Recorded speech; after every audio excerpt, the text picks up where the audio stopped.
Satu kopi harga RM5. Satu lagi kopi harga RM20.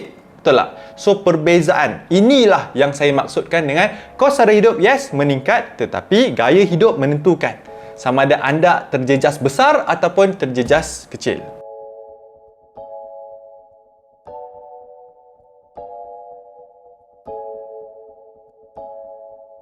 Assalamualaikum warahmatullahi wabarakatuh dan selamat datang ke YouTube channel Dr. Adam Zubir. Siapa lagi? Doktor Kewangan anda. Kos sara hidup dijangka meruncing suku kedua tahun ini. Ini bukan daripada saya tapi daripada pakar ekonomi. Dan kita sendiri tak perlulah nak tengok surat khabar pun, kita sendiri dapat rasai benda tu. Kalau anda tengok kedai-kedai runcit kat luar sana ataupun kedai makanan, mungkin restoran kegemaran anda sebelum ini, kalau anda sedar ataupun tidak, harga sekarang ini berbeza dengan tahun yang lepas ataupun 2 tahun lepas. Harganya naik mendadak. Memang benda ni terjadi akibat daripada inflasi.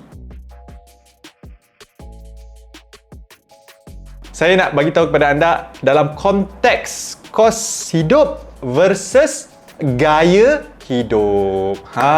Lain sedikit Dan kenapa benda ni sangat-sangat penting? Sebab kos sara hidup mungkin bukan kawalan kita. Kita tak ada kawalan ke atas kos sara hidup tersebut. Contohnya harga telur naik, harga ayam naik, harga roti naik. Benda tu kita tak ada kawalan. Sebab benda tu melibatkan supply and demand.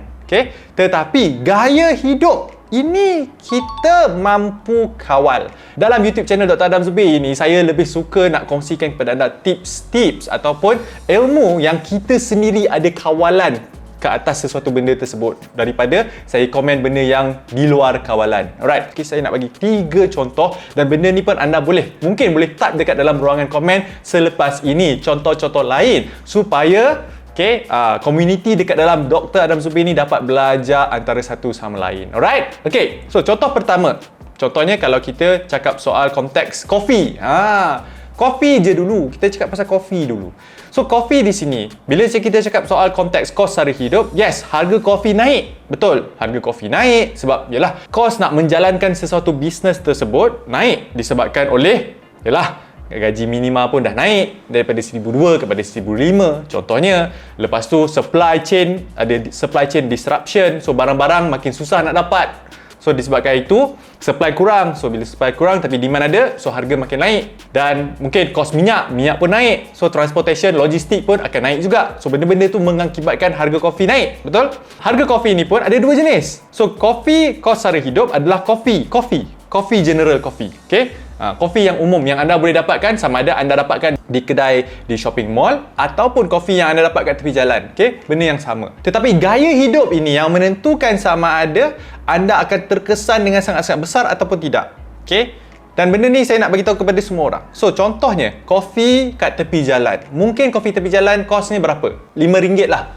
Saya minum kopi kat tepi jalan contohnya kan. Ada juga kopi-kopi tepi jalan ni sekarang ni standard dia macam kopi-kopi hipster jugalah. Kita beli harga RM5, RM6. Ada satu kopi tu yang saya suka, kopi vanilla. Dan saya kosnya RM6. RM6 size, normal size, and dapat minum kopi. Berbanding dengan kopi kat shopping mall ataupun kopi dekat kedai-kedai hipster yang harganya mungkin mencecah RM20. Ada kopi tu yang harganya RM30 pun ada. So perbezaan yang sangat ketara. Satu kopi harga RM5. Satu lagi kopi harga RM20. Betul tak? So perbezaan inilah yang saya maksudkan dengan kos sara hidup yes meningkat tetapi gaya hidup menentukan sama ada anda terjejas besar ataupun terjejas kecil. Kita ambil contoh handphone misalnya. Handphone sekarang ni, zaman sekarang ni, handphone menjadi satu keperluan dah. Bukan jadi kemahuan. Dulu masa zaman mak ayah saya, yes, bos-bos je yang pegang handphone. Orang lain pakai phone yang kita letak duit siling kan. Ingat lagi tak? Bagi mereka yang hidup macam zaman-zaman saya, yes, memang kat sekolah ada telefon yang kita pakai siling.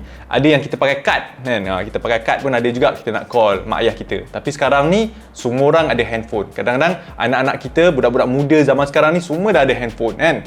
Yalah, kita hidup di zaman digital ini, di zaman social media. So handphone ini pun, kalau kita cakap pasal kos hidup itu untuk beli handphone, yes, setiap tahun makin lama makin mahal. Tetapi handphone ini pun ada beberapa jenis. Ada handphone Macam ini, okay, handphone ni, yes, harga 5, 6, 7 ribu pun ada. Satu handphone.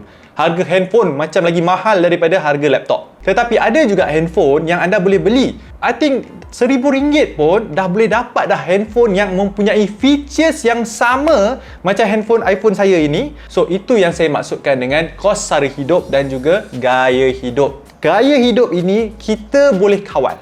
Okay? Terpulang pada diri kita. Kalau anda tak mampu nak beli handphone RM5,000, RM6,000, RM7,000, it's good enough untuk anda beli handphone yang harganya RM1,000 sahaja. Sebab at the end of the day, zaman sekarang ni, terutamanya apa yang berlaku dalam ekonomi negara kita dan juga keadaan semasa di dunia ini yang sangat-sangat tak menentu, anda kena berjimat cermat dengan duit anda. Anda jangan suka-suka hati belanja duit anda. So, kalau let's say handphone anda rosak, mungkin sebelum ini anda guna iPhone, tetapi handphone anda rosak. Kalau anda tak mampu, jangan beli iPhone untuk menggantikan iPhone anda. Tidak mengapa untuk beli handphone yang mempunyai ciri-ciri yang sama, tetapi lebih murah. Sebab kita nak jaga duit kita. Kita nak jaga simpanan kita. Itu kita cakap soal handphone, right? Kos sara hidup versus gaya hidup. And last but not least, contoh yang terakhir saya nak gunakan kereta lah. Okay, kereta pun zaman sekarang ini, terutamanya kalau anda duduk di Malaysia, okay, di Kuala Lumpur ini, di Lembah Kelang, memang kereta menjadi satu keperluan. Sebab banyak benda yang anda nak dapatkan, anda kadang-kadang kena guna kereta. Yes, some of you mungkin boleh guna e-hailing services, tetapi kalau bagi mereka yang ada kerja tetap, yang anda kena pergi keluar setiap hari, ataupun mungkin anda kena pergi site kat tempat-tempat lain, anda memang memerlukan kenderaan, okay, ataupun kereta. Pun sama juga, saya pernah terangkan dalam video-video sebelum ni, iaitu kalau anda nak beli kereta, ikut tangga gaji anda. Ikut berapa gaji semasa anda kali dengan 12. Okay? Jangan beli kereta lebih mahal daripada gaji 1 tahun anda. So, misalnya kalau gaji anda RM3,000 sebulan, 3,000 darab dengan 12 sama dengan 36,000. Bermaksud anda beli kereta di bawah harga 36,000 dah mencukupi. Terutamanya zaman sekarang ni apabila berlakunya ketidaktentuan dalam ekonomi dunia.